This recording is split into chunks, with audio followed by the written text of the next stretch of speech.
Assalamualaikum warahmatullahi wabarakatuh. Bismillahirrahmanirrahim. Alhamdulillahirabbil Allahumma salli ala Muhammad. Amma ba'd. Jazakumullah khairan wa barakallahu fik kepada semua subscribers dan viewers yang telah sudi hadir ke channel saya. Okey, hari ini kita akan bercakap tentang persidangan di Chechnya, di mana persidangan di Chechnya itu mengeluarkan umat Islam, mengeluarkan ahli sunnah wal jamaah yang sebenar, mengeluarkan golongan yang berpegang kepada sunnah, golongan yang berpegang kepada ayat Al-Quran dengan jelas. Mereka mengatakan bahawa golongan yang tidak mentakwil ayat Al-Quran, mereka adalah golongan Wahabi yang terkeluar daripada Islam. Sahabat-sahabat sekalian, yang melarang takwil tu adalah Allah Subhanahu Wa Taala sendiri di dalam Al-Quran surah Ali Imran ayat 7. Hari ini saya akan tunjuk siapa sebenarnya dalam persidangan di Chechnya. Kita dengar sama-sama. Nah, jadi saudaraku rahimakumullah, yang kedua, Ramzan Kadyrov. Siapa dia ini?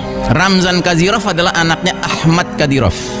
Ahmad Kadyrov adalah presiden pertama Chechnya setelah Uni Soviet bubar. Uni Soviet bubar tahun 1991, ya, setelah melawan Afghanistan, mujahidin Afghanistan kalah, ya kan, hengkang dari Afghanistan, bubar Uni Soviet. Terus banyak negeri-negeri di dalam Uni Soviet itu membebaskan diri, memerdekakan diri, termasuk Chechnya awalnya ingin memerdekakan diri, keluar dari Federasi Rusia. Apa yang terjadi? Yang terjadi adalah para mujahidin berperang lawan pasukan Rusia, dan dengan izin Allah perang pertama dimenangkan oleh mujahidin, sehingga pasukan Rusia tuh hengkang dari Chechnya. Kemudian pimpinan intelligence Rusia menyatakan di media massa, kami akan kembali menguasai Chechnya, dan ternyata kembali dengan siasat baru, mengirim intel-intelnya, spion-spionnya masuk ke dalam barisan mujahidin di Chechnya, memecah barisan di Chechnya. Dan salah satu yang mereka rekrut namanya Ahmad Kadyrov, ayahnya Ramzan Kadyrov. Jadi Ahmad Kadyrov ini berpihak ke Moskow, berpihak ke Rusia. Dia merekrut anak-anak muda yang mau diajak melawan mujahidin. Bayangkan, mujahidin teman-teman dia sendiri.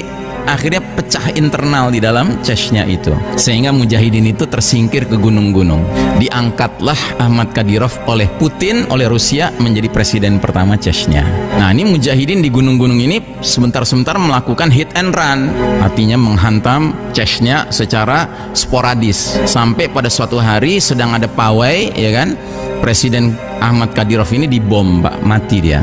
Nah, setelah dia mati, anaknya langsung dipanggil sama Putin ke Moskow, namanya Ramzan Kadyrov.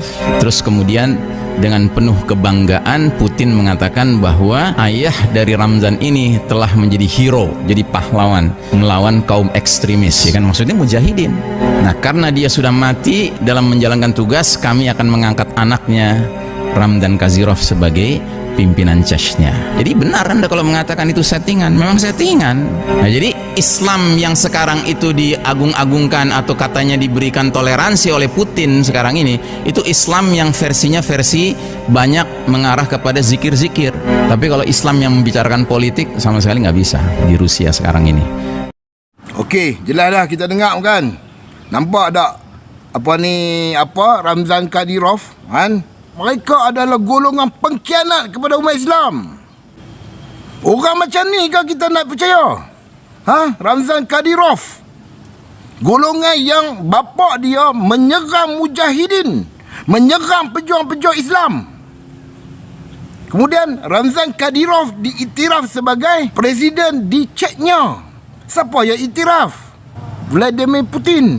Jadi Rusia ni sakit hati dengan umat Islam. Dia mempergunakan Ramzan Kadyrov ni untuk menyerang umat Islam tanpa sedar. Mereka mengumpulkan golongan-golongan sufi dari seluruh dunia untuk mengeluarkan orang Islam yang beramalkan dengan sunnah daripada Allah dan Rasul keluar daripada Islam.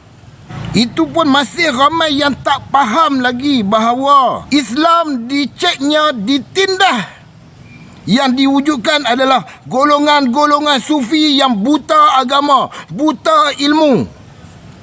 Boleh tanya kepada sufi-sufi ni, Adakah mereka menguasai Al-Quran, memahami Al-Quran, memahami tafsir? Adakah mereka memahami hadis, mengetahui kedudukan hadis dan juga memahami syarah hadis? Saya bercakap dalam bahasa sufi lah. Sedangkan Ibnu Arabi meletakkan piawaian untuk orang yang ingin belajar sufi, menjadi guru sufi, nak belajar sufi ke, mereka mesti memahami Al-Quran, memahami tafsir Al-Quran. Yang kedua, mesti memahami hadis, mengetahui kedudukan hadis dan mengetahui syarah hadis. Adakah mereka mengetahui? Masing-masing bawa hadis palsu, lepas tu nak sembang kata mereka Islam.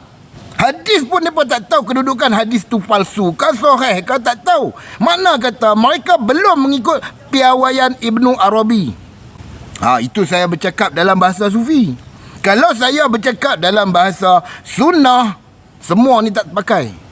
Yang terpakai adalah Quran, hadis. Bukan hadis palsu, bukan cerita-cerita yang merepek seperti mana yang dibawa oleh golongan sufi. Inilah punca sebenar kenapa golongan ahli sunnah wal jamaah, golongan yang berpegang kepada sunnah, dikeluarkan daripada Islam. Kenapa? Kerana mereka ditaja oleh orang kafir. Akibat mengikut telunjuk orang kafir, orang Islam yang berpegang kepada sunnah dikeluarkan daripada Islam. Itu jelas.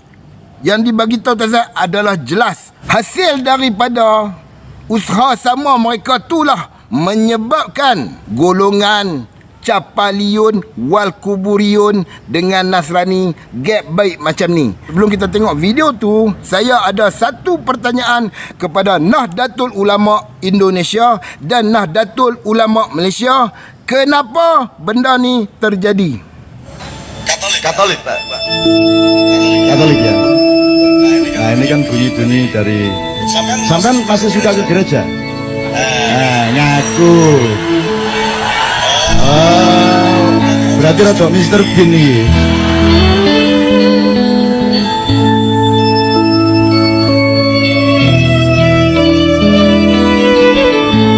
Saged, Pak. Kapal laguku dhewe.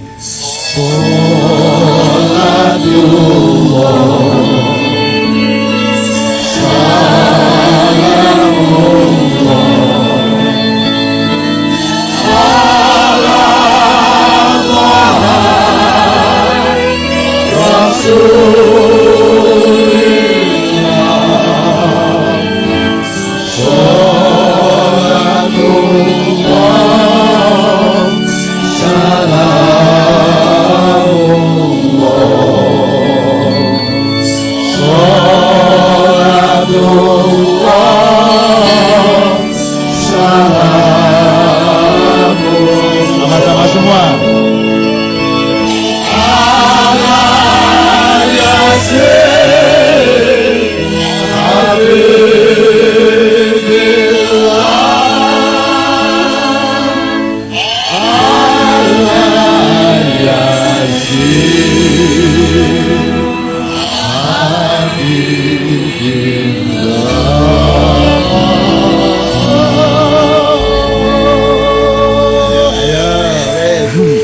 Nampak tak?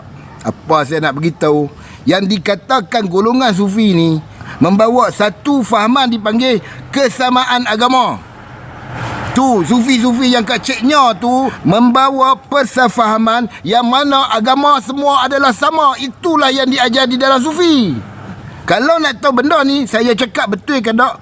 Anda boleh masuk sufi, berpura-pura menjadi orang sufi. Tok Guru akan ajar bang. Agama Hindu, Cina, Kristian, Buddha, semua sama. Sebab tu, golongan sufi boleh menyanyi selawat di dalam gereja, pakai lagu gereja, pakai lagu Kristian. Sebab itulah Vladimir Putin boleh menyokong sufi dengan sepenuhnya kerana dia tahu golongan sufi inilah yang akan merosakkan ahli sunnah wal jamaah yang sebenar. Mereka lah yang akan merosakkan aswaja yang sebenar. Sebab itulah Vladimir Putin ni boleh berpakat dengan Bapa Ramzan Kadyrov ni untuk menyerang mujahidin, menyerang orang Islam, menyerang pejuang Islam.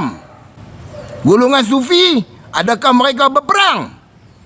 Tunjuk satu sejarah kepada saya bahawa golongan Sufi berperang di medan perang menentang kejahatan, kemungkaran dan juga menentang golongan-golongan yang sesat. Tak ada lagi kod dalam sejarah. Kalau ada, sila tunjukkan, sila buktikan bahawa golongan Sufi menjaga negara, mempertahankan negara, menjadi mujahidin. Sekian, Assalamualaikum.